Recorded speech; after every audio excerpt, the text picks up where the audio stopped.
Operation सिंदूर 2 ऐसा भी कुछ हो सकता है फ्यूचर में?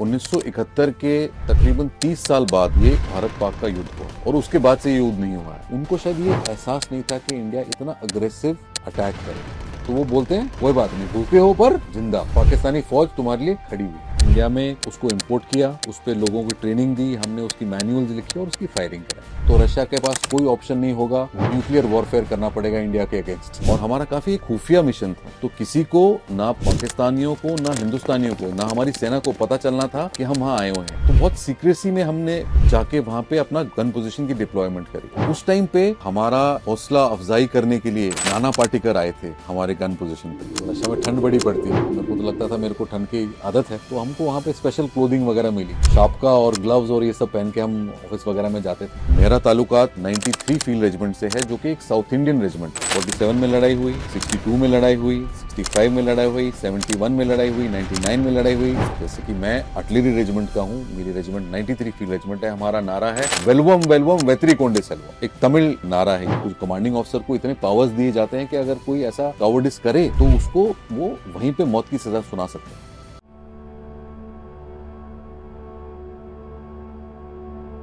आज के एपिसोड में हमारे साथ हैं colonel Varun Singh Tanwar, VSM awardee, और जिनकी सेवा देश के लिए किसी मिसाल से कम नहीं है। हमने बात की है पहलगाम अटैक, इंडिया की सिक्योरिटी का फ्यूचर, और क्या ऑपरेशन सिंदूर 2.0 हो सकता है फ्यूचर में।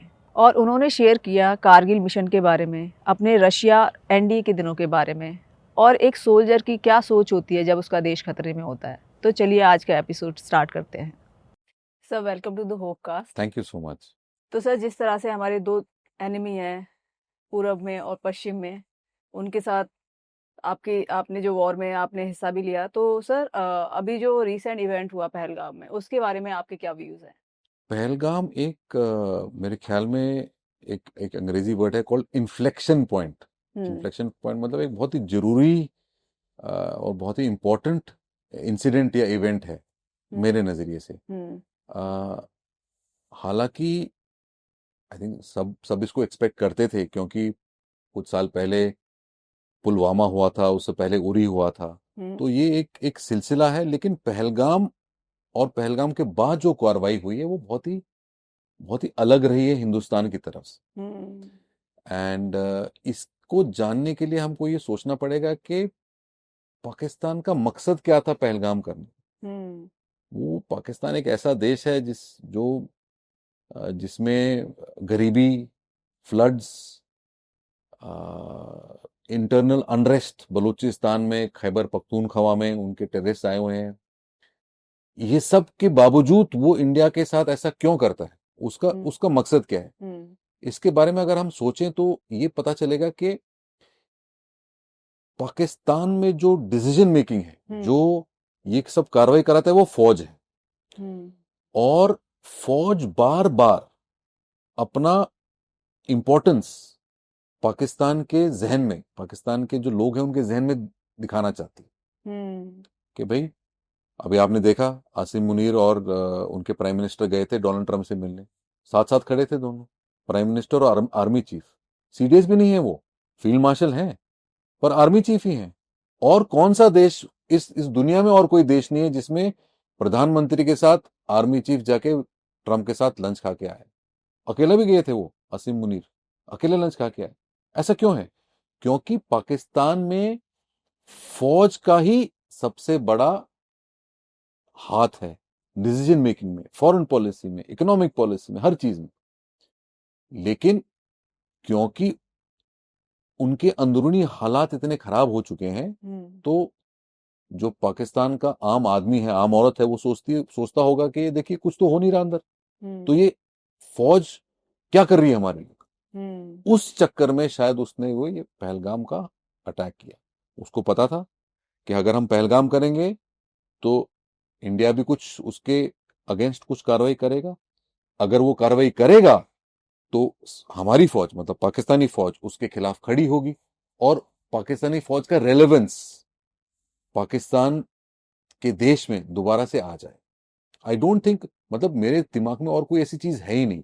ऑफ कोर्स एक और बात आ सकती है कि आसिम मुनीर और उनकी इंटरनल पॉलिटिक्स, कि वो कैसे इमरान खान, आसिम मुनीर का रेलेवेंस विद इन पाकिस्तान है, बट जो इंडिया ने कार्रवाई करी थी वो शायद पाकिस्तान एक्सपेक्ट नहीं कर रहा। हालांकि अगर आप स्टेप्स देखें, उरी के बाद एक छोटा सा हमने क्रॉस बॉर्डर स्ट्राइक किया, पुलवामा के बाद हमने बालाकोट स्ट्राइक किया, तो Pakistan should be expecting it कि अभी वो और भी डीप आएंगे और भी अंदर आके हमको अटैक करेंगे। बट उनको शायद ये एहसास नहीं था कि इंडिया इतना अग्रेसिव अटैक करेगा, कि उसके बेसिस को इतने अंदर तक बर्बाद कर देगा।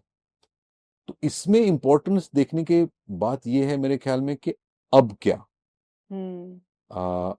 ऐसा तो शायद ना होगा कि पहलगाम के बाद कोई और टेररिस्ट पाकिस्तानी या पाकिस्तानी बैक टेररिस्ट कश्मीर में आतंकवाद नहीं करेगा। अगर वो आतंकवादी करेगा और हमारे को नुकसान हुआ, चाहे वो सिविलियंस का हुआ, चाहे वो फौजियों का हुआ, चाहे किसी का हुआ, तो फिर क्या कार्रवाई होगी इंडिया की। तो सर, हमारी जो ऑपरेशन सिंदूर हुआ उसके लिए क्या क्या तैयारियां थी? भारत और पाकिस्तान के बीच में तनाव, इंसिडेंट्स, इस सबको हमारी फौज, आर्मी, नेवी, एयरफोर्स एक्सपेक्ट करती है हमेशा, ऑलवेज, चाहे वो कश्मीर में तैनात हो चाहे कहीं पे भी तैनात हो। तो हमने एक पहले से ही तैयारी कर रखी है कि अगर वो पाकिस्तान ऐसा करेगा तो हमारा रिस्पॉन्स तकरीबन ये रहेगा, तकरीबन। तो इसलिए आपने देखा कि महज 10-12 दिन में हमने उसका बहुत ही करारा जवाब दे रखा था। और सिर्फ लेकिन 10-12 दिन में तो वो कार्रवाई नहीं होती। हमने हमारे फौज की जो टैक्टिक्स, टेक्निक्स, प्रोसीजर्स और जो कैपेबिलिटी डेवलपमेंट है, जैसे कि हमने हथियार जो ले रखे हैं, लॉन्ग रेंज मिसाइल्स ले रखे हैं, जो फाइटर प्लेन्स हैं उन पे जो मिसाइल्स और बॉम्ब्स फिट होते हैं, वो इस प्रकार से हमने खरीद रखे हैं ताकि वो इस जैसा कोई टेररिस्ट अटैक का रिस्पॉन्स हम कर सके। क्योंकि हमने सीख लिया ये पहले उरी के बाद, फिर पुलवामा के बाद, कि अगर पाकिस्तान ऐसा करेगा तो हमारा रिस्पॉन्स ऐसा होना पड़ेगा। तभी जितने भी ये अत्याधुनिक हथियार हैं, जिससे हमने कितने हजारों हजारों तो नहीं, कई 100 किलोमीटर अंदर पाकिस्तान में हमला किया, वो हमने पहले से लेके रखे थे। तो आर्मी, नेवी, एयरफोर्स मिलके under the chief of defence staff बैठे, उन्होंने डिसाइड किया कि पाकिस्तान ने ये किया है, इसके खिलाफ हमारी एक एडिक्वेट रिस्पॉन्स, एडिक्वेट मतलब कि देखिए, सिंपली अगर मैं आपको बताऊं कि उसने मेरे को गाली दी, सपोज आप दो इंसान की लड़ाई हो रही, उसने मेरे को गाली दी, क्या मेरे को थप्पड़ मारना चाहिए, क्या मेरे उसको वापस से गाली देनी चाहिए, क्या मैं उसको मुक्का मारूं या मैं उसको चाकू मारूं? बहुत जरूरी है, क्योंकि आपका इंटेंशन क्लियर होना चाहिए कि उसने मेरे को गाली दी तो मेरे को उसको क्षति पहुंचानी, पर कितनी क्षति पहुंचानी है। तो उस प्रकार से at the national level they decided कि हमको एक ऐसी कार्रवाई करनी चाहिए जिसकी वजह से पाकिस्तान को क्षति पहुंचे। लेकिन एक बहुत इंटरेस्टिंग वर्ड होता है called escalation matrix. Escalation matrix मतलब कि भाई पाकिस्तान ने ये किया, हमने उसके स्ट्राइक के जो हुआ इस बार, पाकिस्तान ने 26 लोग पहलगाम में मारे, हमने फर्स्ट अटैक किया, फिर पाकिस्तान ने दूसरा अटैक किया, फिर हमने थर्ड अटैक किया। तो ये कब तक चलते रहेगा, और हम वो कैसी कार्रवाई करेंगे कि इसको जब हम रोक सकें, तब हम रोकना चाहें हम रोक सकें, उसको बोलते हैं एस्केलेशन मैट्रिक्स। तो हमने कुछ ऐसी ऐसी चीज या ऐसी टारगेट चूज करी जिससे हम ये एस्केलेशन मैट्रिक्स पे कंट्रोल कर सके। अभी वो डिसाइड शायद थोड़ी दिन और में होगा कि क्या हमने कंट्रोल किया एस्केलेशन मैट्रिक्स, या हमने पाकिस्तान को इतनी क्षति पहुंचाई कि पाकिस्तान खुद ही टेबल पे आ गया कि भाई मेरे को सीज फायर दीजिए, जैसे सब बोलते हैं कि पाकिस्तान ने खुद ही, पाकिस्तान के डीजीएमओ ने हमारे डीजीएमओ को फोन किया कि भाई बस मैं और लड़ाई नहीं लड़ सकता। तो इस प्रकार से हमारे जो इंडियन आर्म्ड फोर्सेस है वो हमेशा तैयार रहते हैं कि जो भी पाकिस्तान या कोई और देश भी अगर कुछ करे तो हमारा रिस्पॉन्स उनके लिए तैयार है। अभी आपने सुना होगा कल परसों में chief of the army staff, navy staff, air force staff ने, तीनों ने बयान दिए हैं कि अगर पाकिस्तान इस देश, इस दुनिया में अगर भूगोल में अपना जगह रखना चाहता है तो उसको ये कार्रवाई बंद कर देनी चाहिए। तो सर, अभी तक जितने भी युद्ध हुए हैं उनमें सिनेरियो हुआ पीछे, तो आपको क्या लगता है कि ऑपरेशन सिंदूर 2 ऐसा भी कुछ हो सकता है फ्यूचर में? आ, अगर मैं अभी फौज में होता तो मैं तो ये बोलता कि ऑपरेशन सिंदूर तो हो सकता नहीं है, कब होगा उसका अनुमान मैं लगाता। क्योंकि मेरे ख्याल में इट इज अ गिवन कि कुछ ना कुछ तो होगा। पाकिस्तान हमारा हमारा एक बहुत बड़ा देश है। कश्मीर का बॉर्डर इतना बड़ा है। पाकिस्तान हमेशा हमेशा चाहेगा कि हिंदुस्तान में कुछ ना कुछ कार्रवाई होती रहे, कि हम डिस्ट्रैक्टेड रहें। तो पाकिस्तान का वजूद ही इसी पे टिका हुआ है कि वो हिंदुस्तान को नीचा दिखाए या उसको बर्बाद करने की कोशिश करे। पाकिस्तान एक ऐसा नेबर है कि वो कभी चैन से नहीं बैठ सकता। वो हमेशा खुराफाती कुछ ना कुछ उल्टे काम करेगा। तो मेरा तो ये मानना है ऑपरेशन सिंदूर 2, या इस जैसे बाकी लोग बोलते हैं कि ऑपरेशन सिंदूर कंटिन्यू चल रहा है, रुका नहीं है, होएगा, पक्का होएगा।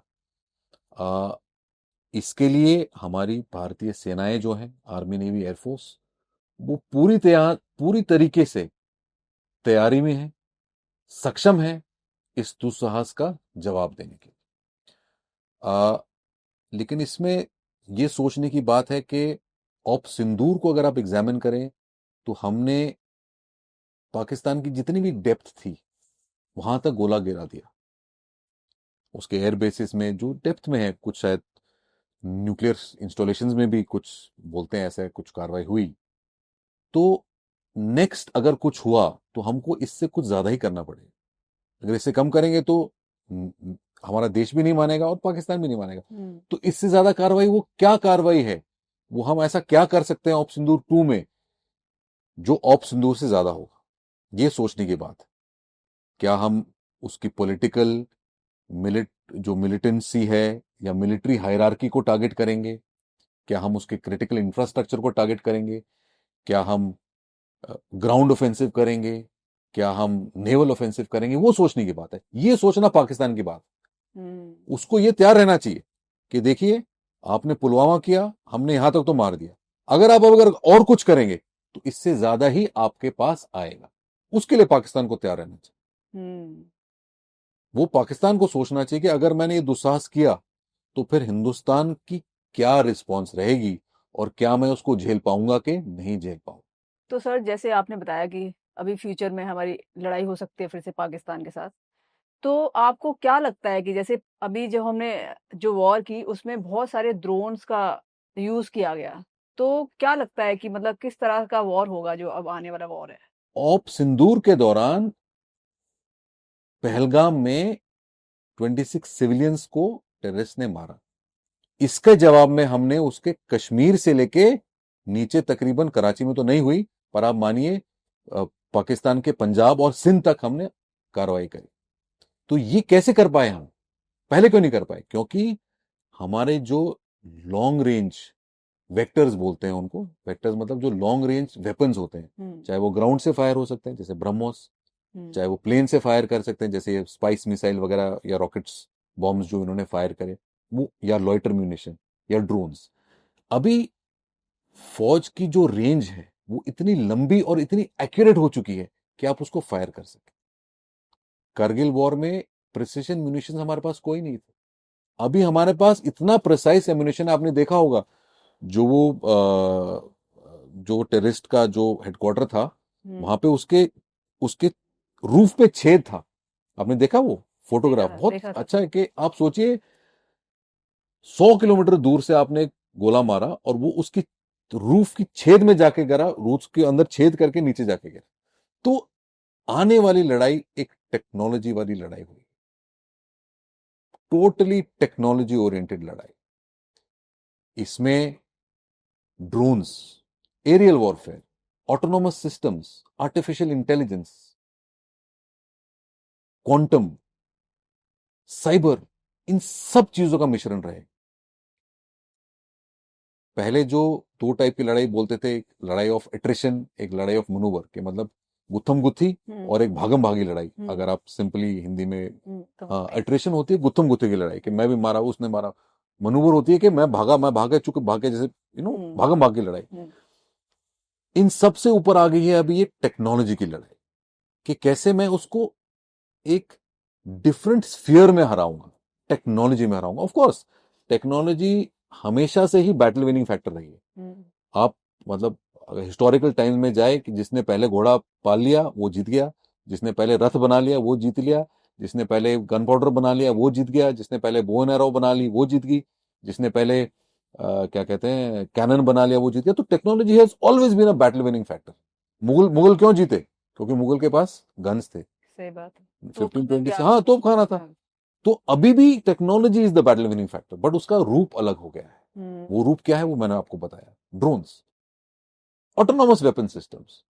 क्योंकि हम पहले दुश्मन के, जैसे हम पहले, आप मानिए 71 की लड़ाई देखिए, 65, 62, 47 की लड़ाई देखिए, लड़ाई शुरू ही होती थी कि भाई हमारे सैनिक निकले और उन्होंने जाके पाकिस्तान पे हमला किया, फिर लड़ाई शुरू होती थी। सबसे पहले लड़ाई हो एयर तो शायद बाद में होती थी, साथ में आती थी। अभी क्या होता है, आमने सामने की तो लड़ाई है ही नहीं, क्योंकि हमारे पास इतने प्रिसाइज इक्विपमेंट हो गया कि हम जाके उसको मार सके।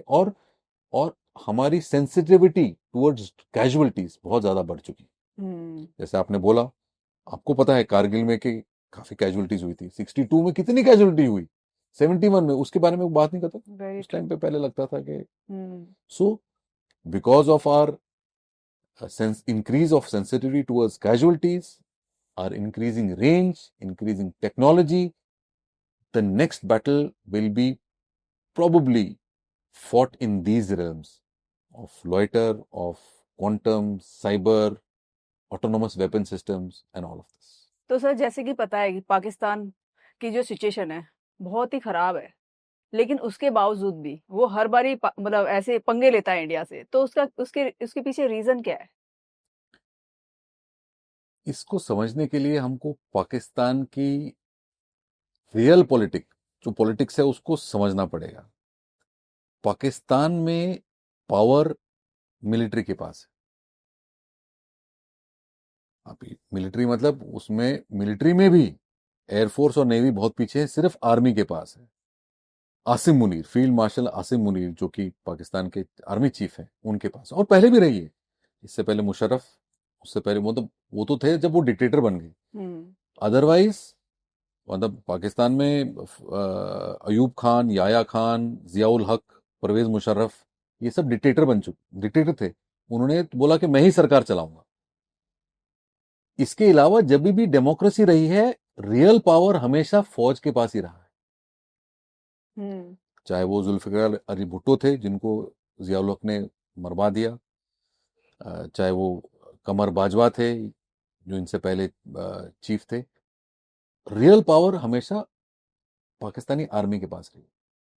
तो पाकिस्तानी आर्मी हमेशा वो करेगी ताकि वो इंश्योर करे कि उसका ये पावर पाकिस्तान में बना रहे। तो अब ये पावर कैसे बना सकती है?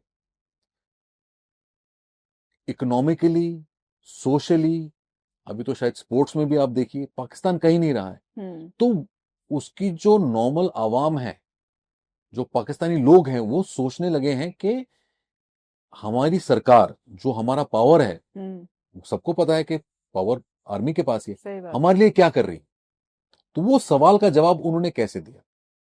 वो सवाल का जवाब वो सोचते हैं कि भाई, जैसे मेरे एक अच्छे मित्र हैं, उन्होंने ये डायलॉग बताया कि वो अपने जनता को बोलती है, कोई बात नहीं, भूखे हो पर जिंदा हो। तो वो थ्रेट उन्होंने जनरेट करना चाहती। वो थ्रेट वो कहां से जनरेट करते हैं? इंडिया से। लेकिन इंडिया तो कुछ कर नहीं रहा। India doesn't attack Pakistan, India doesn't do terrorist attacks in Pakistan. तो they wanted to provoke India. Narrative उनका क्या बना? उन्होंने प्रोवोक किया हमको, हमने प्रोवोकेशन का जवाब दिया, और नैरेटिव पाकिस्तान में क्या बना कि इंडिया ने पाकिस्तान पे हमला किया और हमने तुमको बचाया।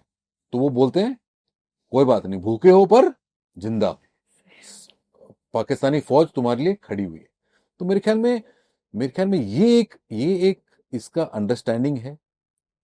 And we can argue, we can discuss that this belief के भाई जो भी देश का पावर है, जो उसका लीडरशिप है, वो हमेशा वो करेगा to ensure that his leadership और his power continues in that country. True. If you want to drag it further, whether it is country, whether it is corporate, whether it is political party, whether whatever it is, that जो भी power में है वो अपना power retain करना चाहता है और इंश्योर करना चाहता है कि मेरा पावर ज्यादा से ज्यादा टाइम, ज्यादा से ज्यादा दिन रहे। ट्रू। तो सर 1999 में जो कारगिल वॉर हुआ उसमें आपका रोल क्या था और उससे आपको कैसा एक्सपीरियंस हुआ? 1999 का जो भारत पाक युद्ध था, जिसको करगिल वॉर भी बोलते हैं और हिंदुस्तान में औप विजय बोलते हैं उसको, वो एक बहुत ही डिफरेंट किस्म का युद्ध था।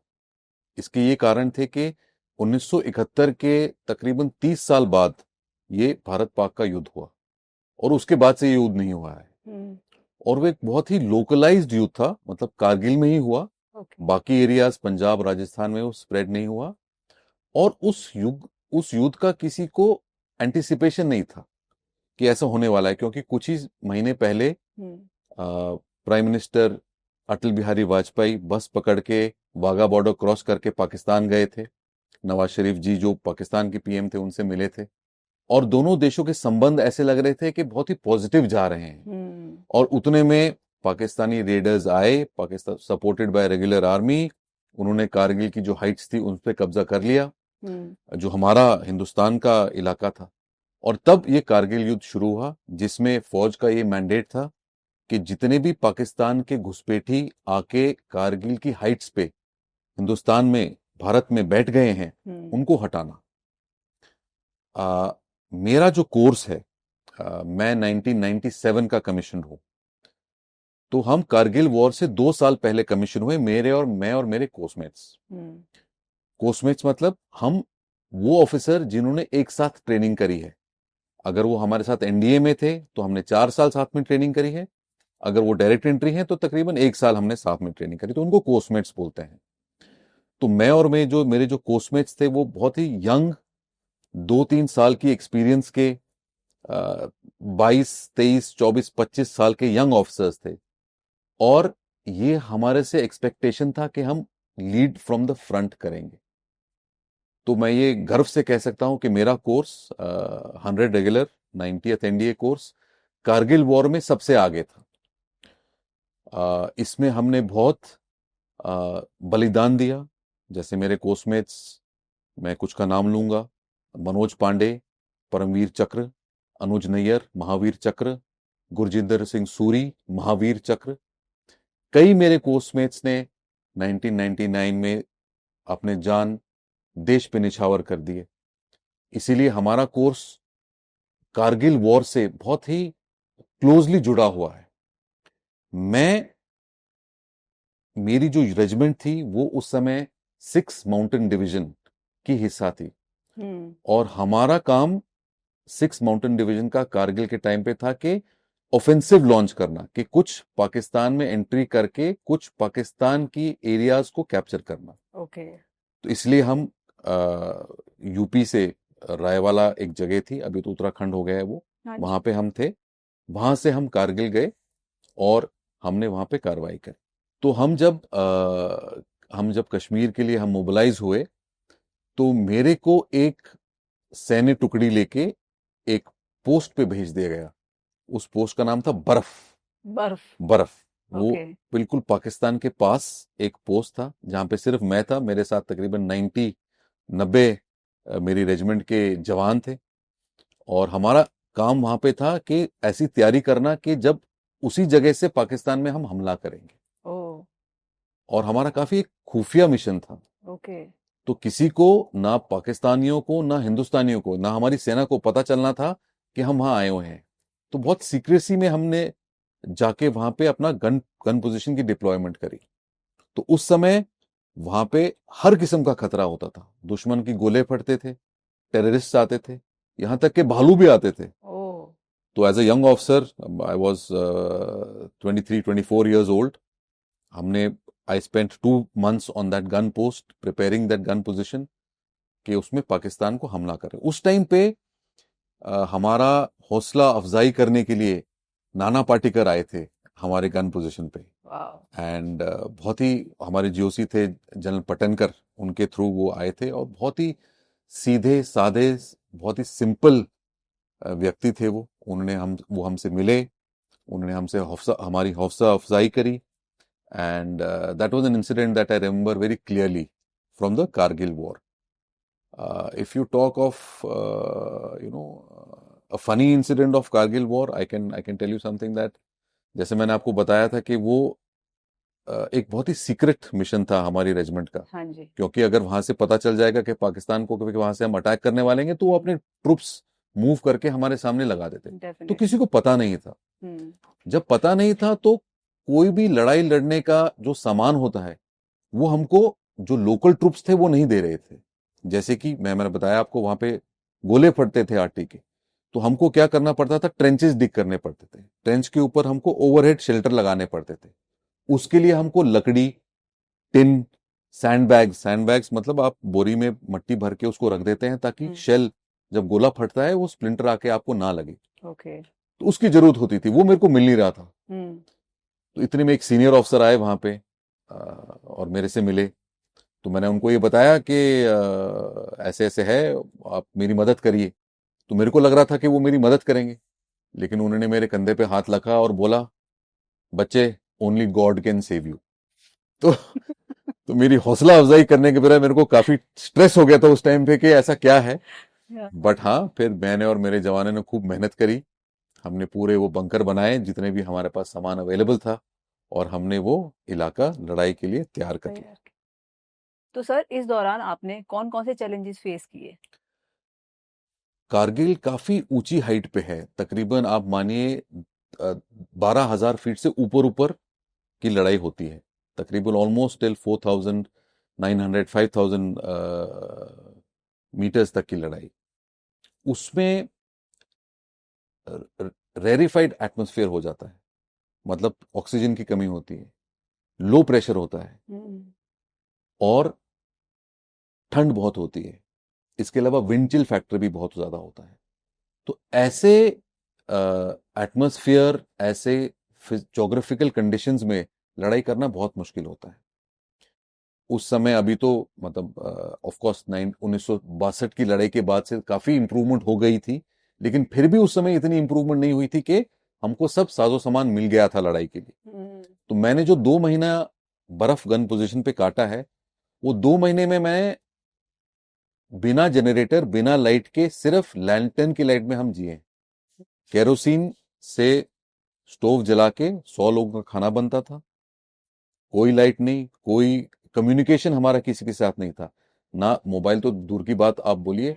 सिर्फ एक एक रेडियो सेट होता था जिससे हम कभी कभी बात कर सकते थे, वो भी उसको खोलने की इजाजत नहीं होती थी क्योंकि पाकिस्तान सुन लेता था कि हम क्या बात कर रहे हैं। सही बात। तो वो काफी चैलेंजिंग कंडीशंस थे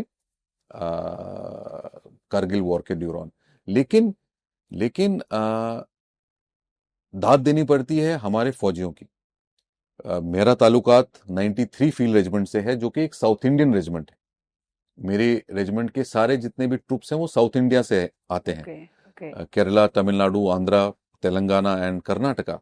तो उनको ठंड की आदत नहीं है, लेकिन मैं उनको लेके गया हुआ था वहां पे, और उन्होंने उस ठंड में भी बहुत अच्छा क्या कहते हैं लड़ाई लड़के दिखाई, और उनका रिस्पॉन्स बहुत अच्छा था। एक इंसिडेंट मेरे को बहुत अच्छा याद आता है कि जैसे मैंने आपको बताया, थोड़ी कठिनाइयां हो रही थी हमको अपना बंकर और ट्रेंच वगैरह बनाने के लिए। तो मैं अपने ट्रुप्स को रोज मोटिवेट करता था कि आप खोदो, क्योंकि अगर शेलिंग हो जाती है तो अगर आप बाहर खड़े हैं तो आप मर जाएंगे। तो मैं उनको बोलता था कि आप खोदते रहो, लेकिन वो पत्थर था वहां पे, तो खोदना भी मुश्किल होता था। तो एक दिन गुस्सा होके मैंने अपने एक जवान को बोला, मेरे को उसका नाम भी याद है, एक हवलदार आनंदन था। मैं कहा, आनंदन, अगर शेल फटा और तुम मर गया तो बताओ क्या होगा। मैं सोचा वो घबरा जाएगा, बोलेगा हाँ फिर मेरे को अभी डिग करना पड़ेगा। बोलता है, साहब कुछ नहीं, मैडम मारुति चलाएगा। क्योंकि जब एक जवान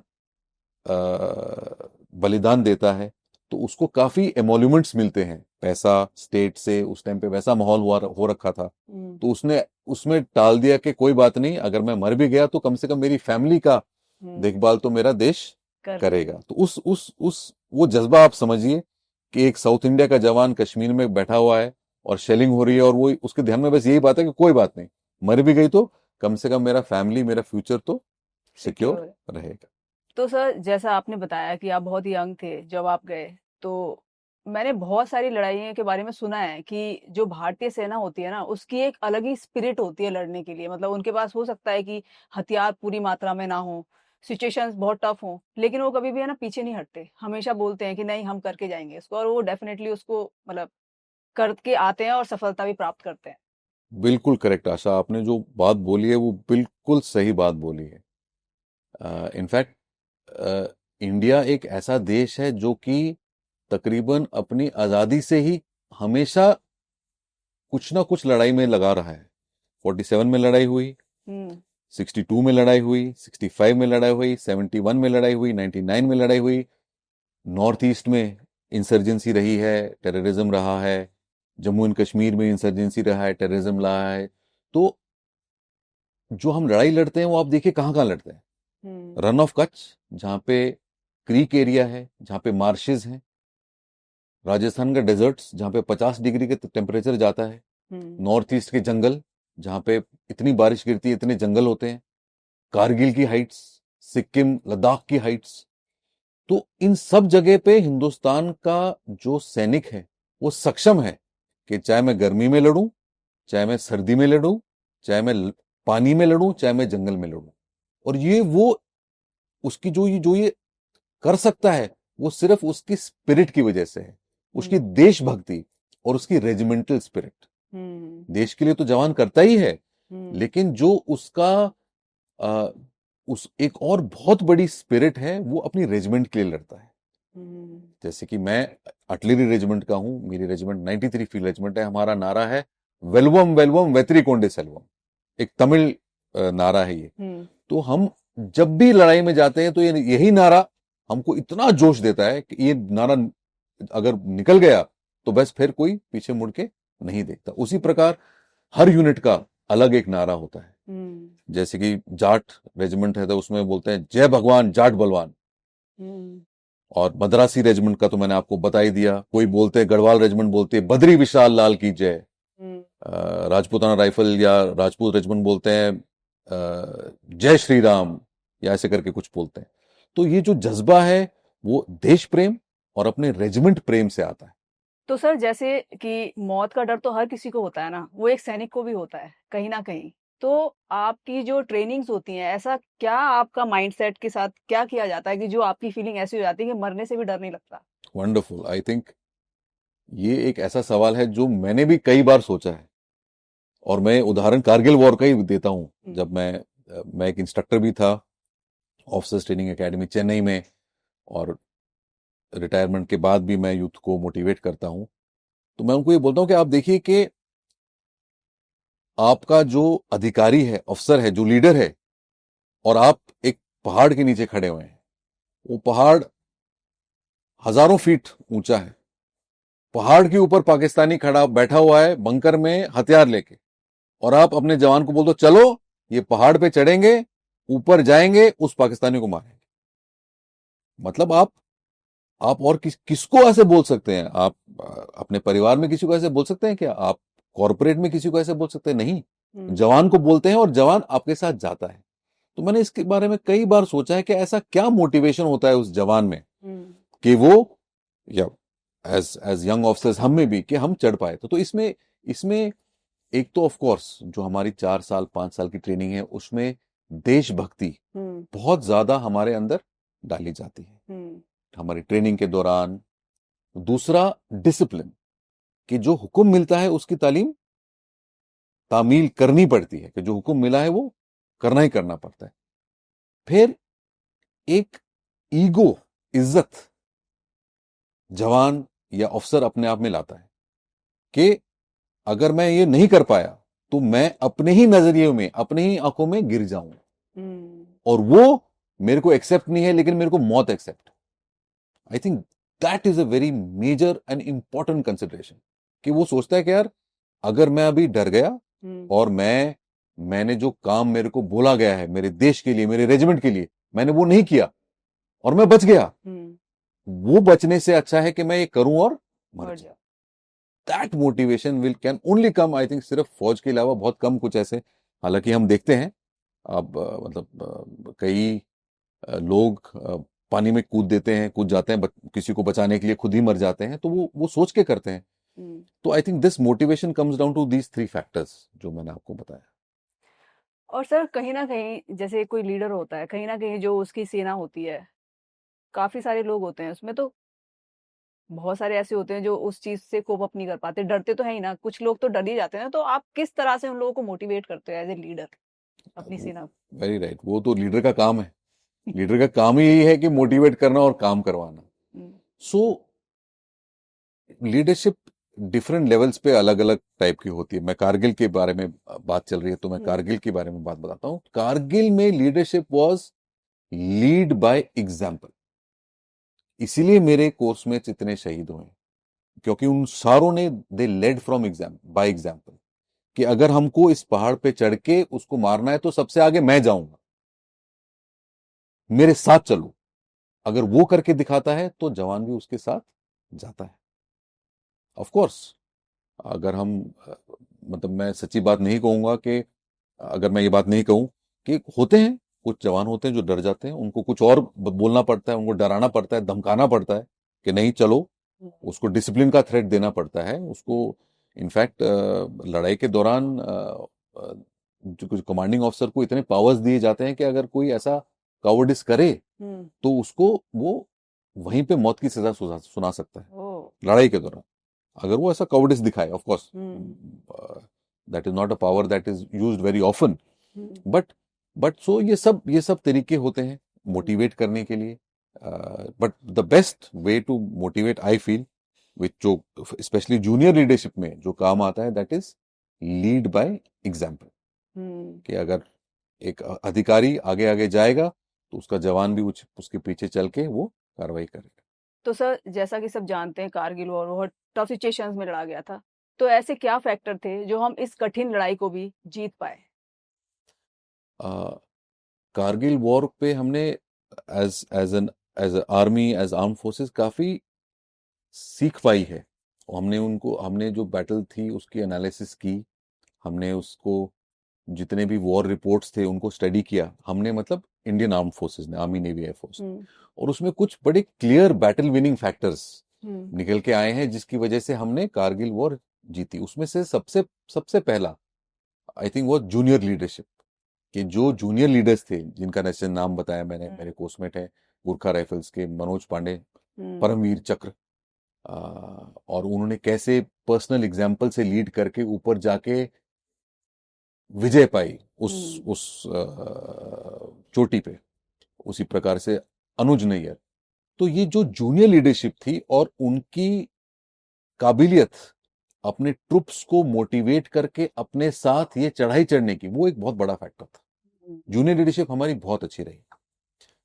दूसरा मेरे ख्याल में जो निकल के आया है कि जिस प्रकार से हमने अपनी आर्टिलरी या तोपखाना का इस्तेमाल किया, हमने बहुत सारे आर्टिलरी के guns, Bofors, Indian field gun, 130 millimetre gun, ये सब आके हमने कारगिल में लड़ाई लगा दी थी।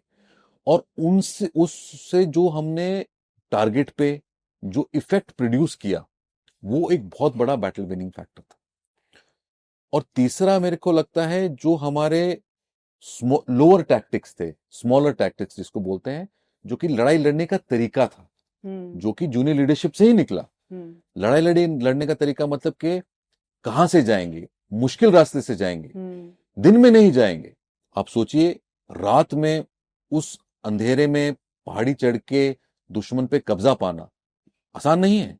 लेकिन हमारे लीडरशिप ने डिसाइड किया कि हम रात को ही जाएंगे ताकि हम दुश्मन को सरप्राइज कर सके और हम अपने खुद की कैजुअलिटीज मिनिमाइज कर सके। तो ये जो टैक्टिकल ऑपरेशंस हमने एग्जीक्यूट किए वो बहुत ही अच्छे अच्छे अच्छे प्रकार से एग्जीक्यूट किए। इसलिए ये 3 factors I think are the major factors जिससे हमने कारगिल में विजय पाई। तो सर जैसा कारगिल वॉर की जो सिचुएशन थी उसमें ये था कि हमारी कैजुअलिटीज बहुत ज्यादा हुई, तो ये कहाँ तक सच है? सो अगर आप युद्ध का नतीजा देखें तो इंडिया के हमारे तकरीबन 500 से 600 कैजुअलिटीज हुई थी और पाकिस्तान की भी उतनी ही कैजुअलिटी हुई थी। हाँ, एक छोटे इलाके में, जैसे कारगिल एक छोटा इलाका है, आप मानिए हमारे एक प्रदेश की एक डिस्ट्रिक्ट है, अगर सिर्फ उतने में लड़ाई हुई है तो 500 से 600 लोगों की कैजुअलिटी काफी ज्यादा है। लेकिन अगर आप इसको एक और नजरिए से देखें कि हमने कितने ट्रूप्स कारगिल वॉर में एम्प्लॉय करे थे। जैसे एक रफ मापदंड है कि अगर आप एक सैनिक टुकड़ी के ऊपर हमला करना चाहते हैं तो आप उसके 3 गुना सैनिक टुकड़ियां लेके जाएंगे ताकि आप उस सैनिक टुकड़ी को पे कब्जा कर सकें या उसको ध्वस्त कर सकें। ये नॉर्मल प्लेन्स में होता है। कारगिल जैसी इलाके में तो आप 9 गुना सैनिक लेके जाओगे। जैसे कि एक कंपनी में 3 प्लेटून हो गई, तो अगर एक प्लेटून बैठी हुई है तो आप 3 से 4 कंपनी लेके जाते हैं, जैसे कि बटालियन लेके जाएंगे उस प्लेटून को हटाने के लिए। अगर आप उस कॉन्टेक्स्ट में देखें तो हमारी उतनी कैजुअलिटी नहीं हुई है। लेकिन हाँ, अगर हम जो हमारी कैजुअलिटीज थी वो इनिशियल डेज ऑफ बैटल में ज्यादा हुई थी। तो सर ऐसा क्यों हुआ, मतलब इनिशियल टाइम पे क्यों हुई हमारी कैजुअलिटीज? हाँ, सो इनिशियल में कैजुअलिटीज ज्यादा इसलिए थी क्योंकि हमने थोड़ी शायद ये तो मतलब जैसे बोलते हैं फौज में कहावत है दैट हाइंडसाइट इज 6/6, कि आप अगर पीछे से देखते हैं तो आपके तो नजर एकदम क्लियर है कि ऐसे हो सकता था। लेकिन मेरा मानना है कि शायद हमने थोड़ी जल्दी करी। हमने ट्रूप्स पहले कुछ ज्यादा जल्दी भेज दिए जिसकी वजह से पाकिस्तान ज्यादा प्रिपेयर्ड था, हम कम प्रिपेयर्ड थे। तो इसलिए इनिशियल जो बैटल्स हुई थी हमारी जून में, उनमें थोड़े कैजुअलिटीज ज्यादा हुए। पर जैसे जैसे हमने और आर्टिलरी बिल्डअप किया और ट्रूप्स बिल्डअप करे तो कैजुअलिटीज और भी कम होती गई। क्या ये सरकार का डिसीजन सही था कि प्रिएम्प्ट तो नहीं, कि जल्दी जितने भी घुसपैठिए आए थे उनको इवेक्ट करना, क्या एक सही नहीं था? अभी हाइंडसाइट में तो हम बोल सकते हैं कि शायद अगर हम थोड़ा और वेट करते तो हमारी कैजुअलिटीज और कम होती। बट वो तो सिर्फ हाइंडसाइट है, क्या पता वो और भी अपनी तैयारी कर लेता, और भी बंकर बना लेता, और भी असला सामान ले आता कि जिससे हमको बाद में और भी डिफिकल्ट हो जाता। तो ये सब चीजें कहना मुश्किल है। But I think it is fair to say कि हमारी कैजुअलिटीज वर एक्सपेक्टेड और ये कुछ ज्यादा कैजुअलिटीज नहीं थी। मेरे को पर्सनल लॉसेस कारगिल में काफी हुए। एक मेरे बहुत अच्छे मित्र हैं, मेरे क्लासमेट थे स्कूल से, हम साथ ही एनडीए गए थे, अनुज नैयर। एंड तो हम स्कूल में 11th 12th हमने साथ करी, अलग सेक्शन में थे वो। फिर हमने 3 साल एनडीए में साथ बिताया, 1 साल आईएमए में साथ बिताया। And he gave the ultimate sacrifice in Kargil. और मेरे को उस टाइम पे चिट्ठियां खबर वबर इतनी जल्दी आती नहीं थी, तो मेरे को अभी भी याद है कि आउटलुक निकली थी एक, आउटलुक पब्लिकेशन मैगजीन, वो मेरे पास आई थिंक 10 दिन बाद आई। उसमें cover on off the outlook was कि जूनियर लीडरशिप के बारे में थे कि कारगिल में कैसे फौज ने इतना अच्छा कार्रवाई कर रहा है। तो उसमें कई लोगों के फोटो थे, कुछ जो पोस्टमस अवार्ड्स मिले थे जिनको, और कुछ तो जो अलाइव थे। तो जब मैं उनको देख रहा था उसमें मेरे को देखा अनुज नैयर का फोटो। एंड मतलब द ओनली फीलिंग जो मेरे मन में उस टाइम पे आई थी कि ये उसकी मदर के साथ क्यों हुआ और मेरी मदर के साथ ऐसा क्यों नहीं हुआ। एक बच्चे को खोना इज नॉट आई थिंक सबसे बड़ा दुख ये हो सकता है। And the only thought was this कि यार why did it happen to his mother, और not only just Anuj Nayyar's mother, all my postmates who gave up their lives, that why did this happen, मतलब ये उनकी परिवार के साथ क्यों हुआ और मेरे साथ क्यों नहीं हुआ। सो हाँ, कैजुअलिटीज तो कैजुअलिटी होती है, कम ज्यादा तो सिर्फ एक मापदंड है। लॉसेस हमेशा पर्सनल होते हैं, हमारे रेजिमेंट से लोग शहीद हुए हैं तो वो लॉसेस हमेशा लॉस ही रहता है। तो सर जैसे हम इस साइड बैठ के से बात कर सकते हैं, लेकिन जो वो सिचुएशंस आपने झेली, अपनों को खोया और बहुत टफ सिचुएशंस में आपने फिर जीत हासिल की, तो कैसे उस सिचुएशन से आप अपने आप को ओवरकम करते हैं फिर? हाँ, तो हीट ऑफ द बैटल जब आप बात करेंगे ना, हीट ऑफ द बैटल में तो इतना सोचने का मौका नहीं मिलता। हीट ऑफ द बैटल में तो आप जो आपको ट्रेनिंग दी जाती है वही इस काम आती है सबसे ज्यादा, कि you are naturally trained to do the right thing. Your body and mind is trained to do the right thing. But I think Kargil has really shaped at least my leadership or how I approached life after that. क्योंकि एक बार युद्ध से बाहर आते हो तो आपको लगता है यार चलो ये हम बच गए हम. Yeah, that's true. एंड तो उससे उससे आपकी लीडरशिप अंडरस्टैंडिंग कि भाई हाउ हाउ इज लाइफ, लड़ाई क्या होती है, लड़ाई के बाद कैसी जिंदगी होती है, that has shaped a lot of my future decisions, future leadership, that how to be large hearted, how to live each day as it comes. क्योंकि क्या पता फौजी हैं कब अगली सवेरे देखे या ना देखे. सर जैसे कि लोग रशिया जाना उतना पसंद नहीं करते, हर कोई जाता है तो यूरोप जाता है, यूएसए जाता है, लेकिन आपने भी कुछ महीने रशिया में बिताए, तो सर उन एक्सपीरियंसेस के बारे में बताइए सर. तो इंडियन आर्मी ने एक नया वेपन सिस्टम खरीदा था रशिया से, उसका नाम था स्मर्च. स्मर्च एक मल्टीपल रॉकेट लॉन्चिंग सिस्टम है जिसकी दूरी मतलब वो तकरीबन 100 किलोमीटर पे गोला दाग सकता है. तो उसकी ट्रेनिंग पाने के लिए हमको सिलेक्ट किया गया था रशिया जाके ट्रेनिंग, क्योंकि वो रशियन इक्विपमेंट है. एंड तो हमको वहां पे उनका जो स्कूल ऑफ आर्टिलरी है, जो आर्टिलरी का कॉलेज है, वो सेंट पीटर्सबर्ग में है, वहां पे भेजा गया था. तकरीबन 8-9 महीने हम वहां रहे थे और वहां पे हमने ट्रेनिंग करी थी स्मर्च वेपन सिस्टम में. फिर हमारे हमारे मैंडेट या जो हमारा कार्रवाई उसके बाद था कि हमने वो सिस्टम इंडिया में उसको इंपोर्ट किया, उसको उस पे लोगों को ट्रेनिंग दी, हमने उसकी मैनुअल्स लिखी और उसकी फायरिंग कराई.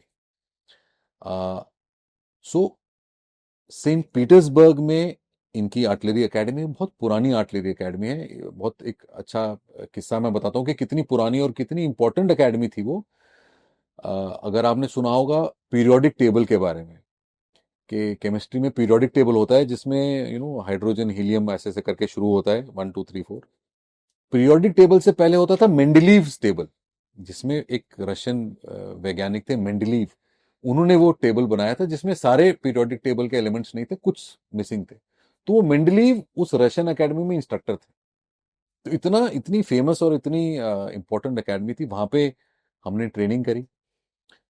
सेंट पीटर्सबर्ग को वेनिस ऑफ द नॉर्थ कहते हैं because it is located in a very high latitude. बहुत ठंडी रहती है वहां पे. हमने ट्रेनिंग के अलावा बहुत इंटरेस्टिंग एक्सपीरियंसेस थे. There is something known as white nights.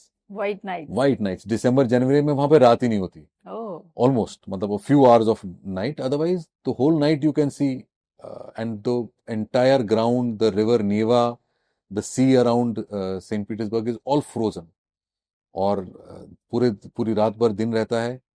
And तो that is called white nights. बहुत ही सुंदर शहर है, बहुत ही कॉस्मोपॉलिटन शहर है because it is on the gateway of Russia and Europe. तो बहुत कल्चरली बड़ा वेरिड शहर है. And my biggest take away from that course was के माय रिस्पेक्ट फॉर रशियंस. के रशियंस के लिए मेरे मन में जो भाव है, पहले भी बहुत ही पॉजिटिव भाव रहता था. हम सब मतलब मैं तो उस टाइम पे पैदा हुआ था जब रशिया और इंडिया का बहुत क्लोज रिलेशनशिप रहता था. पिक्चरें बनती थी, आपने देखा राज कपूर, मेरा नाम जोकर, जिमी जिमी जिमी आजा, वो अभी भी गाते हैं वहां पे रशिया में न्यू ईयर्स पे. तो बहुत ही क्लोज रिलेशनशिप रहा है और मेरे को हमेशा रशियन पसंद थे. पर वहां जाके मैंने देखा कि they are such strong people, very hardy people, के मेन विमेन सेम काम करते हैं, कैसा भी मौसम हो, ठंडी हो, कोई उनको फर्क नहीं पड़ता. And physically very fit and professionally उनकी जो फौज है एक्सट्रीमली कॉम्पिटेंट. तभी आप देखिए रशिया की आबादी उतनी नहीं है लेकिन as a power, military power, economic power वो बहुत, हालांकि उनका भूगोल मतलब उनकी जोग्राफिकल इलाका बहुत बड़ा है लेकिन पॉपुलेशन उतनी बड़ी नहीं, लेकिन फिर भी there are very strong power. I think वो दिखाता है कि रशियन लोग कितने स्ट्रॉन्ग और कितने हार्डी किस्म के लोग हैं. उसके बाद हम वो रॉकेट यहाँ लेके आए, यहाँ पे हमने उसकी फायरिंग करी. And I am proud to say that I was one of the first to fire that system in India.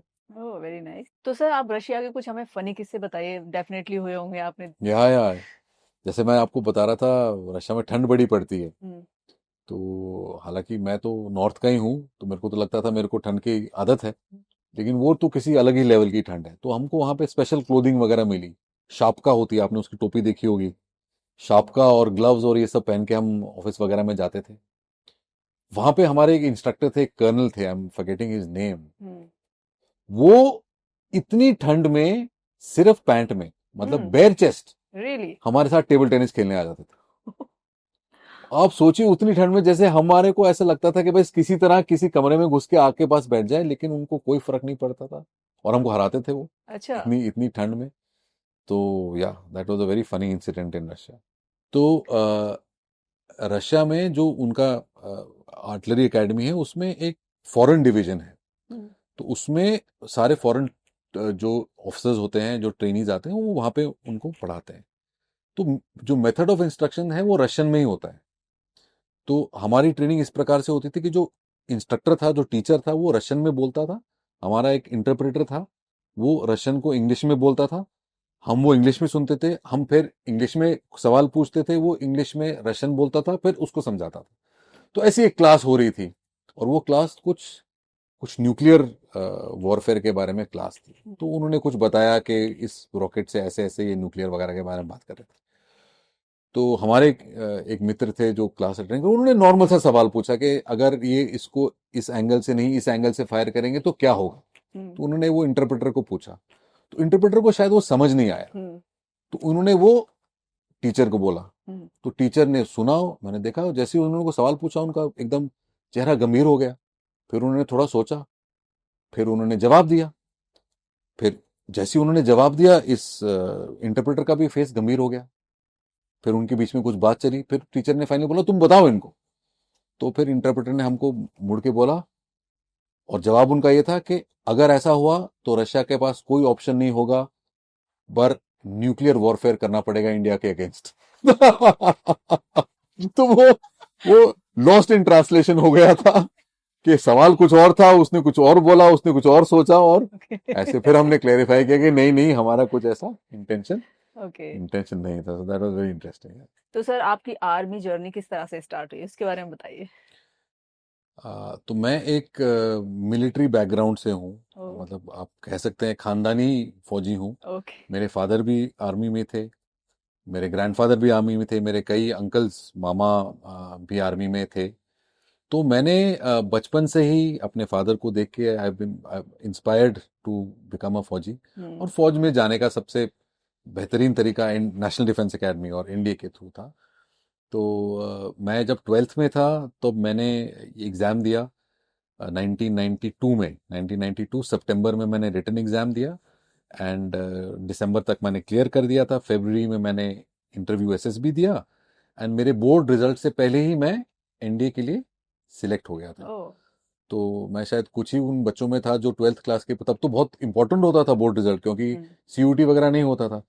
तो एवरीथिंग आपके कॉलेज का एडमिशन भी used to depend on your 12th class marks only.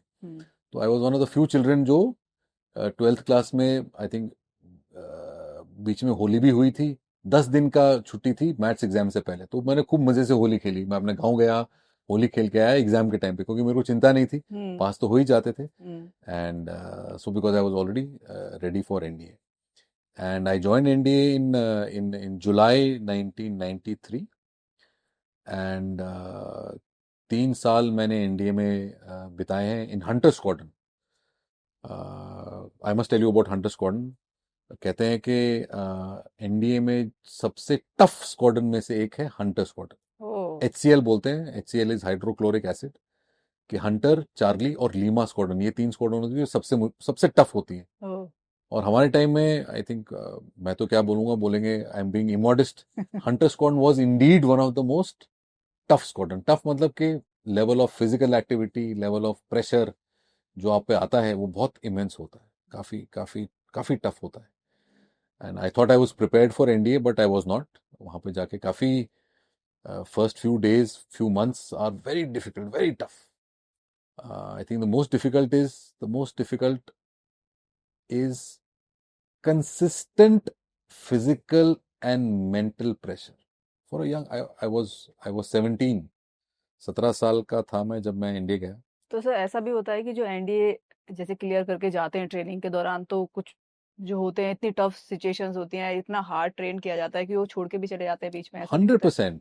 मेरे खुद के every term आप मानिए, every term about 25 से 50 लोग छोड़ के चले जाते हैं, because they can't cope with the training. हर टर्म में, इसमें कोई डाउट नहीं है, जबकि बच्चे को क्लियर है कि मेरा फ्यूचर अभी सिक्योर है, and I have come to NDA, मतलब उसने, because it is very tough. अगर आप, if you talk about a day, one day in NDA, it starts at 4:30। 4:30 आप उठोगे, you will go do your morning routine, bed बनाओगे, 5:30 आप नीचे पहुंच जाओगे, 6 पीटी शुरू हो जाएगी, मतलब पीटी से के बाद ड्रिल हो जाएगा, उसके बाद क्लासेस हो जाएंगी, बीच में कोई आपको और रगड़ा खिलाएगा, साइकिल उठा के कराएगा, कोई दौड़ाएगा, वापस आके फिर आप क्रॉस कंट्री भागने चले जाओगे, वापस आके फिर पुशअप्स लगाओगे, रात को कोई और बुला लेगा, और क्या कहते हैं, आपको फिजिकली टफ करेगा, रैगिंग करेगा, and not for one day, for मतलब till you become a senior, मतलब 2 साल तक तो ये आप मानो, ऐसा रूटीन करना is not not easy, easy task. It's not easy, but then of course अगर आप ये कर लेते हो, then you are ready for life. जैसे मैं, I keep telling my students also that NDA transforms you. So I joined NDA as a young boy, and I came out of NDA as a confident young leader of men and women. So NDA does that to you. But uh, very interestingly, I would have been probably a little more fortunate because I'm tall and heavy. तो NDA में भी मैं, I was probably one of the heaviest cadets. NDA में cadet बोलते हैं।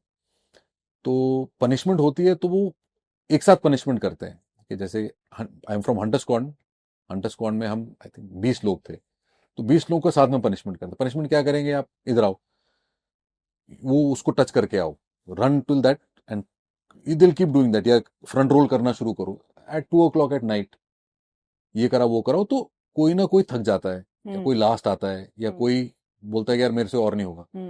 तो जो ऐसा करता था हमारे स्क्वाड में, मेरे को उसके ऊपर बैठा देते थे उसको, वो बेचारा 40 किलो का, my best friend is in the air force, he must be weighing 45 kilograms, और मैं उस टाइम पे 75 किलोग्राम्स का होता था।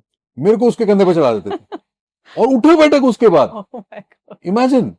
एंड तो मतलब I would feel very bad that this मेरा दोस्त है, वो मेरे नीचे बैठा हुआ है, and he is having tough time, तो मैं कभी उसका कंधे दबाता, यार कोई बात नहीं, अगली बार मैं चढ़ जाऊं, तू चढ़ जाना मेरे ऊपर।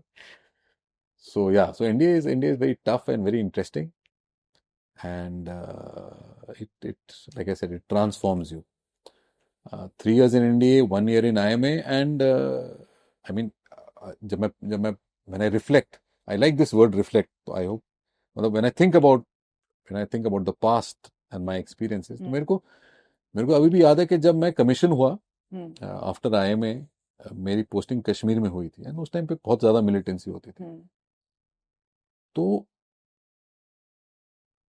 This is July 1997। तो जुलाई 1997 में मेरे को यकीन था, आशा जी आप मतलब मेरे को यकीन था कि 1-2 गोली मेरे को लगेंगी ना, क्या कुछ फर्क नहीं पड़ेगा। आप इतने टफ थे। हाँ, I had such belief in my physical abilities कि यार 1-2 गोली लगेगी, इसमें क्या होगा, मार तो दूंगा ही उसको। So that is because of 3 years of NDA and 1 year of IMA training. उसी की वजह से आप इतने उसी टफ की बन वजह पाए। से, and it gives you confidence कि अब मैं कुछ भी कर सकता हूँ। ट्रू। मतलब whatever I set my mind upon, whether it is physical, mental, पढ़ाई कुछ भी करना है, I can accomplish that. नहीं, जैसा कि आपने बताया कि कारगिल वॉर में आप जो लोग थे, आपके जो फ्रेंड्स थे, और आप थे बहुत यंग थे उस एज में। उस एज में हर किसी को मरने का डर होता है, लेकिन ये शायद जो आपकी ये ट्रेनिंग होती है, इसी से आपको मेंटली और फिजिकली और इमोशनली प्रिपेयर ऐसा किया जाता है कि आप किसी भी कंडीशन में या किसी सिचुएशन में जाने में डरते नहीं हैं। वही, राइट, एब्सोल्युटली। तो सर, ऐसा क्या होता है एनडीए और आईएमए के अंदर कि जो कैंडिडेट होता है उसको इतना स्ट्रांग मेंटली किया जाता है कि वो कुछ नहीं सोचता वॉर में जाने से भी, मतलब मौत का कोई डर नहीं होता? ऐसा क्या होता है वहाँ पे डिफरेंट? तो इसके बारे में मैंने जो मेरी राय फाइनली बनी है, ऑफ कोर्स एनडीए और आईएमए में जिस प्रकार से ट्रेनिंग होती है वो वर्ल्ड क्लास ट्रेनिंग होती है। मतलब ऐसा इंफ्रास्ट्रक्चर, ऐसे ऑफिसर जो हमारे इंस्ट्रक्टर्स थे, ऐसे एमिनिटीज जो यहाँ पे आपको अवेलेबल होती हैं, best of teachers, best instructors, best of food, equipment, everything is best. But मेरे को लगता है that is not the only thing. मेरे को लगता है आप जब एनडीए में जाते हो और आप एक स्क्वाड्रन के बन जाते हो, और उस स्क्वाड्रन में वो स्क्वाड्रन आप में इतना आत्मविश्वास डाल देता है दैट योर, जो आपका ईगो होता है ना, ईगो आप समझते हैं कि मैं ये कर ही दूंगा, जो आपका जो ईगो आ जाता है ना, वो इतना बड़ा हो जाता है कि आपको कुछ असंभव नहीं आता। तो I think that is what separates, कि फाइनली जब वो क्या क्या फीलिंग होती है उसमें। मतलब there are enough motivated people everywhere, but not every motivated person makes it to NDA. Not every motivated person who makes it to NDA continues the training with NDA. So ये करते करते करते वो आपके अंदर एक ऐसा विश्वास आ जाता है, because of the intense physical mental activities आपके स्क्वाड्रन में, जो आपको बार बार जीतने का वो डालते हैं जज्बा। हंटर स्क्वाड्रन में हर गेम लड़ाई है कि भाई जाओगे, फुटबॉल, हॉकी, बास्केटबॉल, वॉलीबॉल जाएगा, अगर जीत के नहीं आया तो देखना। It is very simple. मतलब मेरे को याद है एक मैच हुआ हमारा, हॉकी का मैच था, एंड हम हार गए। गेम है, हार गए। तो एक जीएफसीएल होता है, ग्राउंड फ्लोर सेंट्रल लॉबी होती है, उसमें दरवाजे बंद करे और हॉकी से पड़ा पड़ पड़ा पड़ पड़ा, हारने के बाद, पहले नहीं, कि कैसे हारे तुम, क्यों नहीं जीते। And I think and every time, चाहे आप खेल रहे हो, चाहे आप खड़े होकर चीयरिंग कर रहे हो, चीयरिंग भी करते थे हम, कि चीयरिंग भी ऐसी होनी चाहिए कि अगर हार गए तो चीयरिंग वाले को भी चाबी लगेगी। सो दैट कि जीतना ही है, मेरे को कुछ भी करूं मैं, मेरे को जीतना ही। I think that is what, वो ही एक एनडीए को ट्रांसफॉर्म करता है। हालांकि मैं मतलब I keep talking about NDA, मैं ये बताना चाहूंगा, बिकॉज प्रॉब्ली सम ऑफ मेरे कोई जीसी भी सुनेंगे, मैं खुद भी इंस्ट्रक्टर रहा हूँ ऑफिसर ट्रेनिंग एकेडमी चेन्नई में। तो एक साल मैंने, मतलब मेरे खुद के ट्रेन किए हुए भी ऑफिसर्स बने हैं, और वो एनडीए से नहीं है, वो दे आर एज गुड।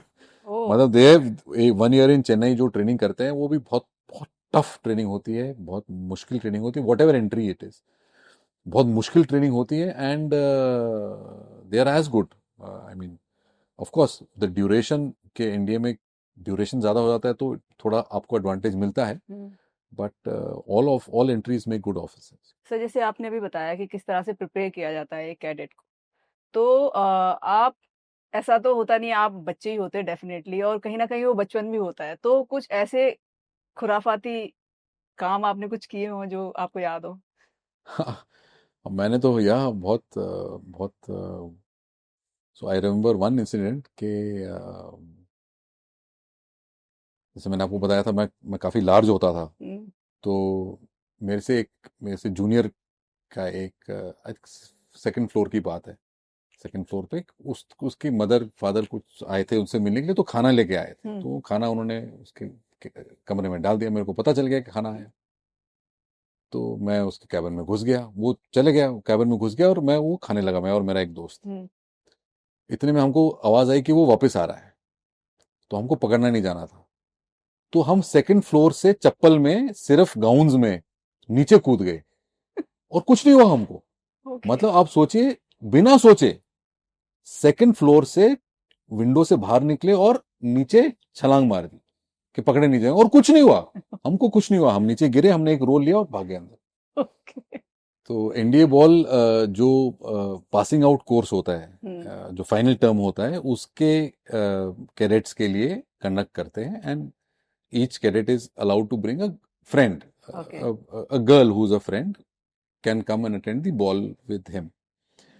तो हम तो हंटर स्क्वाड्रन में थे, हंटर स्क्वाड्रन में तो किसी को टाइम था नहीं कुछ गर्लफ्रेंड या कुछ बनाने का, तो मेरे पूरे हंटर स्क्वाड्रन के कोर्स में से हम 2 ही थे जो who could manage तो is a wrong word, who had a partner with us in our ball.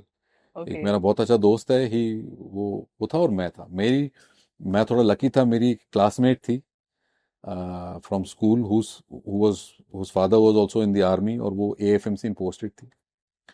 तो मैं उसको बॉल में लेके गया एंड तो बड़ा अजीब लगा बिकॉज बाकी सारे मेरे दोस्त क्या कर रहे थे, कुछ नहीं, बस खाना देख रहे थे कि अभी खाना आएगा, अभी मैं खाना खाऊंगा, अभी मैं ये करूंगा, अभी वो करूंगा। While I had a fun, of course मेरी बहुत मजाक उड़ाया कि तू लड़की लेके आया, imagine what have you done, that kind of thing. Yeah but it was a very joyful time and that is very close to the passing out. तो when you attend the ball, आपका mind होता है कि बस अभी ये खत्म हो गया एनडीए। अभी रिट्रोस्पेक्ट में बहुत अच्छा लगता है एनडीए, बट जब आप एनडीए में हो तो बहुत टफ लगता है, टफ होता है। तो जब आप पासिंग आउट कर रहे हो, आपको बहुत खुशी होती है कि मैंने ये कंप्लीट कर लिया। So that happiness is tied intrinsically with the NDA ball. NDA में सेकंड, फोर्थ और there 6 terms in NDA. Each हर साल इज 2 टर्म में डिवाइड होता है। First term, second term in first year, second, third and fourth in second year, and fifth and sixth in the final year. तो second, fourth और sixth term में camp होते हैं। कैंप मतलब कि आप अपना पूरा सामान उठा के जंगल में जाके रहते हैं। एंड तो ये जो फोर्थ टर्म का कैंप होता है उसको बोलते हैं कैंप रोवर। Camp rover. और वो अगर आप चेक करेंगे Guinness book of world record में, उसका नाम है, it is the toughest camp for that age. It is the toughest camp for that age. And तो हमारा कैंप रोवर हुआ था। एंड तो I am from the even course. तो उस टाइम अप्रैल मई में होता है, तो बहुत गर्मी होती है पूना में। एंड सब सूख जाता है क्योंकि मानसून आने वाला होता है। और उस टाइम पे रात को आपको ट्रेंच डिग करनी पड़ती है। और आप दिन में पता नहीं 30 किलोमीटर चल के आए हो, आपको रात को सोने का मन है, लेकिन वो बोलता नहीं, आपको खोदना पड़ेगा। जैसे मैं कारगिल में बता रहा था कि खोदो वरना बम फटेगा। तो वो ट्रेनिंग हमको एनडीए से सिखाते हैं कि आपको खोदनी पड़ेगी ट्रेंच। तो खोदना बड़ा मुश्किल हो जाता है। तो कुछ थोड़ी देर हमने खोदा, फिर हम सो गए ट्रेंच में। रात को तकरीबन 2:30-3 बजे हमारे जो अफसर थे वो आए चेक करने के लिए कि भाई ये लोग क्या कर रहे हैं। और उन्होंने देखा कि हम सब तो सो रहे हैं। तो उन्होंने हमको बाहर निकलवाया ट्रेंच से और हमारे सारे कपड़े उतरवा दिए, सारे कपड़े। और फिर एक के पीछे एक डड्डू चाल करके आगे आगे बढ़ाने लगे। और उनके पास डंडा था एक, जो सबसे पीछे होता था उसको वो डंडा मारते थे, वो फट से जाके सबसे आगे पहुंच जाता था। और फिर उसी उसी क्या कहते हैं, थॉर्नी इलाके में उन्होंने हमारी रोलिंग कराई। और अगले दिन सुबह जब हम एक मतलब ओपन टब था वहां पे, क्या कहते हैं, तिरपाल का टब, जब नहाने गए तो हम सबकी बैक्स वर मतलब जैसे कि आप किसी पिक्चर में देखें जैसे खरोच वरोच निकल गई हो ना, वैसे थे, खून निकला। तो हम सब वैसे, इंडिया में शर्म किसी को नहीं आती तो हम ऐसे ही नहाते हैं सब कुछ खोल के। तो that was an incident. And the same thing unfortunately happened in IMA also with me. कि आईएमए में द कैंप वाज इन जनवरी, तो बहुत ठंडी थी वहां पे। तो अगेन ट्रेंच डिग करना था हमको। एंड उस टाइम पे देहरादून में, मसूरी के आसपास temperature must have been about 1 degree और समथिंग। तो मैं और मेरे मित्र एक मतलब टेंट के नीचे जाके सो गए। तो हमारे अफसर आए, उन्होंने उठाया कि भाई तुम लोग क्या कर रहे हो, सो क्यों रहे हो, वो क्यों नहीं कर रहे। तो उन्होंने भी हमारे सबसे पहले सारे कपड़े उतनी ठंडी में उतरवाए। और एक एक करके हम एक एक एक ट्रेन से दूसरी ट्रेन में जाते रहे। जैसे हम आगे पहुंचे तो वहां पे जो जो सो रहे थे उनको उठाया, उनके कपड़े उतरवा के हमको पहनाए, उनको नंगा करवा के आगे तक लेके गए। तो ऐसे पूरा चेन बना रात को। एंड या but all in good faith, I think it was a learning कि भाई human body is very strong and human body can undergo anything. Very true. तो सर, जैसे आपका इतना वास्ट एक्सपीरियंस है आर्मी का, तो आपने कुछ पहल की है मतलब इस इनिशिएटिव को आगे बढ़ाने के लिए? या तो जब मैंने मतलब अगर आप एनडीए को मिला के चलें तो तकरीबन almost 30 years I spent in the uniform. तो जब मैं सोचता हूँ अपनी खुद की जिंदगी के बारे में, मेरे को ऐसा लगता है कि कितनी अच्छी जिंदगी और कितना अच्छा करियर मैंने काटा है। और मेरे को लगता है ऐसा और कोई ऐसा करियर नहीं हो सकता जैसे एक एक आर्मी ऑफिसर का करियर होता है। तो मेरे को ऐसा लगा कि जब जब मैंने आसपास देखा कि lot of children don't know about the army, they know about the army but कैसे ज्वाइन करते हैं, क्या करते हैं, उनको पता नहीं होता। स्पेशली जो शहरों में तो पता चल जाता है, बट जो छोटे छोटे शहरों में या गांव में उनको पता नहीं चलता। तो मेरा और मेरे मेरे रेजिमेंट में ही मेरे साथ के एक और हैं मेरे पार्टनर, हमने ये स्टार्ट किया कि ऑनलाइन हम कुछ करें ऐसा कि जो जो बच्चे ऐसे शहरों में रहते हैं जहाँ पे फौज का ज्यादा है नहीं। नॉर्मली आप देखिए पंजाब, हिमाचल, हरियाणा, राजस्थान, उत्तर प्रदेश, इन जगहों में फौज का ज्यादा बोलबाला है क्योंकि बॉर्डर पास में है, ज्यादा लोग हर गांव में, हर घर में शायद कोई फौज में होता है। साउथ में ऐसा नहीं होता, साउथ में थोड़ा कम आर्मी की तरफ मेरे को ऐसा लगा। और कल्चर कम है उधर। कल्चर कम है। बहुत कई कई गांव हैं जिसमें कोई फौजी नहीं है। तो हमने ये शुरू किया, मैं एक साउथ इंडियन रेजिमेंट से हूँ, जैसे मैंने आपको बताया 93 फील्ड रेजिमेंट, कि साउथ में ऐसा एक प्रचार करें, ऐसा करें कि जो बच्चा जिसको फौज के बारे में नहीं पता वो फौज के बारे में जाने, और अगर वो फौज को ज्वाइन करना चाहता है एज एन ऑफिसर तो उसको मौका मिले घर में बैठ के ही इसकी प्रैक्टिस करने के लिए ये करने। तो हमने एक स्टार्टअप किया कॉल्ड जॉब अभ्यास, ये बैंगलोर में है, एंड ऑनलाइन इसमें एग्जाम प्रैक्टिस, कोचिंग, मैं खुद ही जुड़ता हूँ हर बच्चे के साथ। सो इट इज मतलब it is a very nice opportunity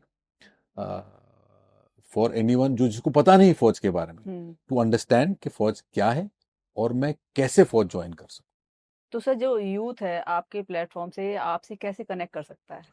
very simple, online jobabhyas.com, jobabhyas.com, and you get online, and it's on app भी है, both iOS as well as android पे, you can have a look. तो sir youth of India के लिए आपका क्या message है? सो youth के लिए मेरा ये मैसेज है कि you are so lucky to be born in India at this point of time, कि मतलब इस टाइम पे इंडिया एक उभरता सितारा है। जब हम यंग थे तो आई थिंक मैंने 4-5 ओलंपिक गेम्स देख लिए, 2-3 तो देख ही लिए होंगे जिसमें इंडिया का कोई मेडल ही नहीं आता था। हम पाकिस्तान से शारजा में जीत ही नहीं पाते थे। HMT घड़ी खरीदने के लिए लाइन में लगना पड़ता था, मारुति बुक होके 6 महीने बाद आती थी। कोई सोचता नहीं था। इंडिया और पाकिस्तान का GDP 2-3 3 या 4 टाइम्स था, बट पाकिस्तानी रुपये और इंडियन रुपये आपस में थे। अब हमारा देश बहुत ऊपर उठ चुका है, we are at a inflection point. हम बहुत ऊपर आए हैं लेकिन हमको और बहुत ऊपर जाना है। उसके लिए यूथ की इन्वॉल्वमेंट नेशन बिल्डिंग में बहुत जरूरी है, इट इज इसेंशियल। जब तक youth productive and contributes to the nation नहीं हो तब तक हमारा देश आगे नहीं बढ़ सकता। और मैं प्राउडली बोल सकता हूं कि फौज is, army, navy, air force is an option where you can really contribute to nation building. Otherwise, as a young man, woman in India today, there is no need to look at America, Europe, anywhere. India is the most happening place. अगर आपको यहाँ पे पैसे बनाने हैं, अगर आपको innovation करना है, अगर आपको गवर्नमेंट की मदद करनी है, रूरल इंप्रूवमेंट करना है, जो भी सोशल इंप्रूवमेंट करना है, इंडिया हैज इट ऑल।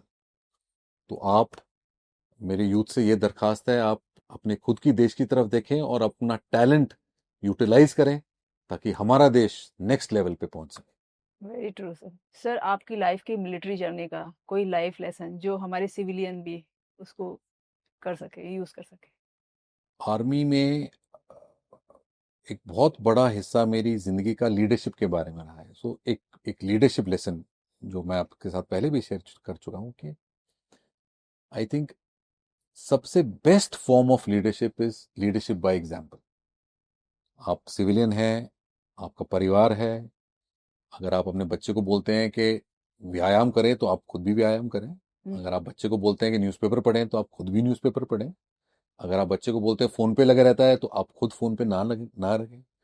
तो हमारी खुद की पर्सनल जिंदगी में, आप जहाँ पे भी काम कर रहे हैं उसमें, या if you are part of a larger organization, within your sphere of influence, I think the best way to uh, find satisfaction in your relationships, professional, personal, is doing whatever you want others to do it yourself.